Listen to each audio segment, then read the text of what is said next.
یہ ایک خالص خالوانہ تحریر ہے جسے خالد فرشوری کی کتاب میں نے خالو ڈوبتے دیکھا سے لیا گیا ہے۔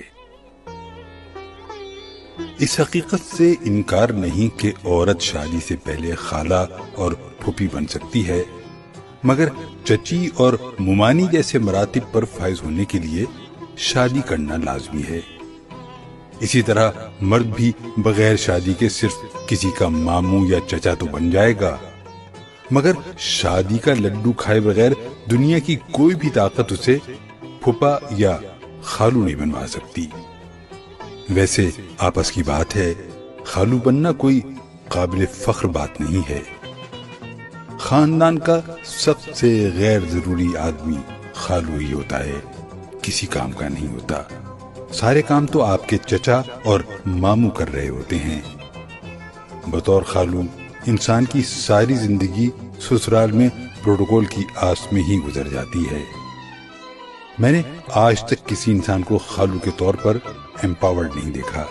خالو بننے کے بعد انسان ایک عجیب احساس کمتری، بے مصرفی اور عدم توجہی کا شکار ہو جاتا ہے۔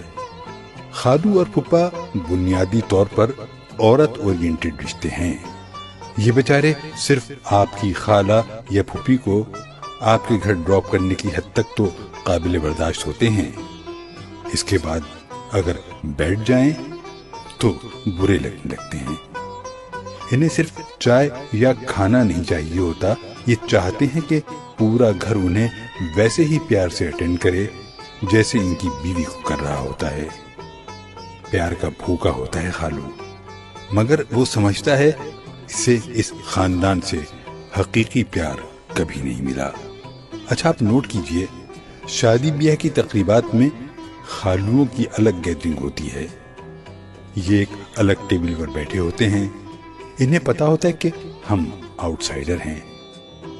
یہی احساس محرومی خالوؤں کو چھوٹے موٹے موڈی پن کی طرف لے جاتے ہیں۔ خالو پیدائشی طور پر ایسے نہیں ہوتے، زمانہ انہیں اگنور کر کر کے ایسا بنا دیتا ہے۔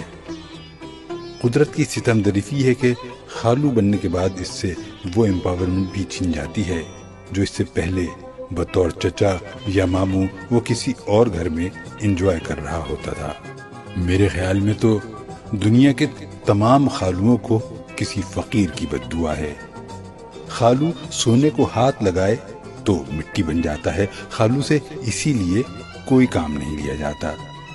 زیادہ سے زیادہ رشتہ فائنل ہو جانے کے بعد خالو کا دل رکھنے کے لیے اسے لڑکے کی انکوائری کا کام دے دیا جاتا ہے۔ میرے حساب سے آپ نے مختلف فلموں یا ڈراموں میں چچا، ماموں، سسر اور بھائی کے مضبوط کردار دیکھے ہوں گے، مگر خالو کا کوئی ذکر نہیں سنا ہوگا۔ آپ خود یاد کریں، اپنے ماموں اور چچا کو آپ اپنے دوستوں سے فخریہ ملواتے ہیں، ان کا تعارف کرواتے ہیں کہ یہ میرے چچا ہیں، یہ میرے ماموں ہیں، مگر خالو اور پھوپھا وہ بد نصیب رشتے ہیں جنہیں کسی سے ملواتے ہوئے آپ کی زبان لڑکھڑا جاتی ہے۔ آپ خالو کو خالو اور پھوپھا کو پھوپھا کہہ کر نہیں ملواتے، بلکہ انکل کے نام سے متعارف کروا کر جان چھڑا رہے ہوتے ہیں۔ خالہ اور پھوپھی کی موت کے بعد تو خالو اور پھوپھا کی اور مٹی پلیت ہو جاتی ہے۔ انہیں خاندان میں کوئی دو ٹکے کو نہیں پوچھتا، بھلے انہوں نے خالہ اور پھوپھی کو زندگی میں کتنا بھی خوش کیوں نہ رکھا ہو، مگر سرگوشیوں میں ہر زبان پر یہی الزام ہوتا ہے کہ اس آدمی کے ساتھ نے مرحومہ کی جان لے لی۔ ہماری ان باتوں سے متاثر ہو کر ہمارے ایک دوست نے شادی کے بعد یہ مشاہدات اپنی بیگم سے شیئر کیے۔ اس نے بھی اتفاق کیا، مگر جب میرے دوست نے یہ کہا کہ اللہ مجھے کبھی خالو نہ بنائے تو وہ برا مان گئی اور کہا کہ یہ تو میری بہنوں کو بددعا دے رہے ہیں آپ۔ آج عالمی یوم خالو ہے، اپنے ارد گرد موجود خالوؤں کو تلاش کریں۔